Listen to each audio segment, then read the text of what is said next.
এখন ফেনীর মোটামুটি সব জায়গা থেকেই পানি নামতেছে, কোনো কোনো জায়গায় পানি বাড়ছে। দাগনভূঞা উপজেলায় কিছুটা পানি বাড়তি, তবে ওইখান থেকেও পানিটা নামা শুরু করছে, এটা হলো ভালো খবর।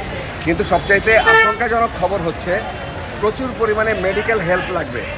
ডাক্তার রিয়াজ ভাই আমাদের সাথে আছেন। আমাদের এখন পর্যন্ত আমার পরিচিত অন্তত 6টা ছেলে এখন পর্যন্ত নিখোঁজ, যারা উদ্ধার কাজে আসছিলেন। যারা উদ্ধার কাজে আসছে, কালকে আমরা একটা ছেলেকে বাঁচাইতেই পারিনি, বাঁচাইতে পারছি কোনোভাবে কোনো রকমভাবে তাকে হেলিকপ্টারে আমরা তুলে দিতে পারছি, ঢাকায় নিয়ে গেছে। স্বেচ্ছাসেবকরা তারা যেমন আহত হচ্ছে, প্রচুর পরিমাণে ডেলিভারি পেশেন্ট আসতেছে, মহিলারা, প্রেগনেন্ট মহিলারা তারা আসতেছেন এবং তারা ম্যানেজ করতেছেন। রিয়াজ ভাইয়ের কিছু কথা আছে, এখানে প্রচুর পরিমাণ ডাক্তার দরকার, ইমার্জেন্সি মেডিকেল ইকুইপমেন্ট দরকার, ওষুধ দরকার। হ্যাঁ, কিছু বলেন। আমরা এখানে ফেনীতে বিভিন্ন সেন্টারে বিভিন্ন যে ত্রাণ কেন্দ্র আছে, সেখানে আমাদের মেডিকেল টিমগুলো কাজ করছে। আমরা সেখানে গিয়ে ওষুধ, পানি সহ অন্যান্য জিনিসগুলো দিচ্ছি এবং যে সাধারণ চিকিৎসাগুলো দিচ্ছি। কিন্তু যেটা সমস্যা হচ্ছে যে আমাদের প্রচুর পরিমাণ বিশেষজ্ঞ চিকিৎসক প্রয়োজন। যদিও সরকারিভাবে আমাদের এখানে বেশ কিছু প্রাইভেট হাসপাতালকে সরকারি হাসপাতালের মতো ঘোষণা করা হয়েছে এবং সেখানে ডেলিভারি রোগীদেরকে সিজারিয়ান সেকশন সহ অন্যান্য সেবাগুলো দেওয়া হচ্ছে, কিন্তু সেটা এখনও অপ্রতুল। কারণ বিভিন্ন যে ফ্র্যাকচারজনিত হাড় ভাঙা সহ বিভিন্ন জটিল যে রোগীগুলো আসছে, তাদের জন্য জরুরি বিশেষজ্ঞ সেবা দরকার, সেটা কিন্তু এখনও অপ্রতুল আছে। কিন্তু সাধারণ যে চিকিৎসা, সেগুলো কিন্তু এখনও দেওয়া যাচ্ছে।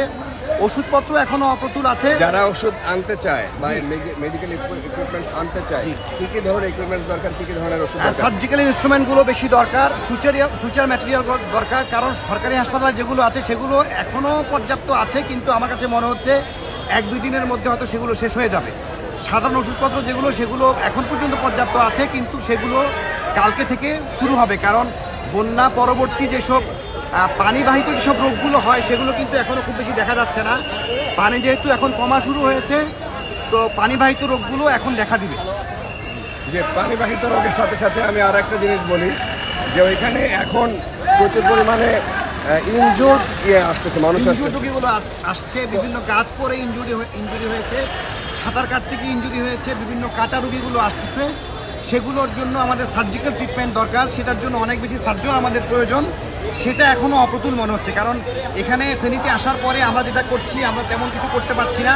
অনেককে আমরা রেফার করে দিচ্ছি, কিন্তু রেফার করে দেওয়ার মতো অ্যাম্বুলেন্স এবং অন্যান্য যানবাহনের যে দরকার, সেটা কিন্তু আমাদের কাছে একদমই নাই। অনেককে আমরা ঘন্টার পর ঘন্টা রেখে দিচ্ছি, এরপরে আমরা ঢাকাতে রেফার করছি। আর আমরা স্থানীয়ভাবে যেসব আমাদের সার্জনরা আছে, সবাই আমাদের মাঠে আছে এবং বিভিন্ন হাসপাতালে ফ্রি অফ কস্ট তারা চিকিৎসা দিচ্ছেন। আচ্ছা, ঢাকাতে রেফার যে করে দিচ্ছেন তারা, ঢাকায় পৌঁছানো যাচ্ছে না পেশেন্ট। কালকে বিকেলে রওনা হয়েছে, 3টার দিকে রওনা হয়েছে। এই যে জাস্ট আধা ঘন্টা আগে কথা হলো, আমরা এখন ভিডিও করতেছি হচ্ছে কত বাজে? একটা বাজে। আধা ঘন্টা আগে জাস্ট কথা বললাম যে ওরা এখনো ঢাকায় পৌঁছাইতে পারে নাই। তো আমাদের পেশেন্টকে পৌঁছাইতে পারবে না। কালকে রাতে 12টার দিকে একটা PPH এর পেশেন্ট বাচ্চা হওয়ার পরে ব্লিডিং হচ্ছিল, সেটাকে আমরা কোনোভাবেই পাঠাতে পারতেছিলাম।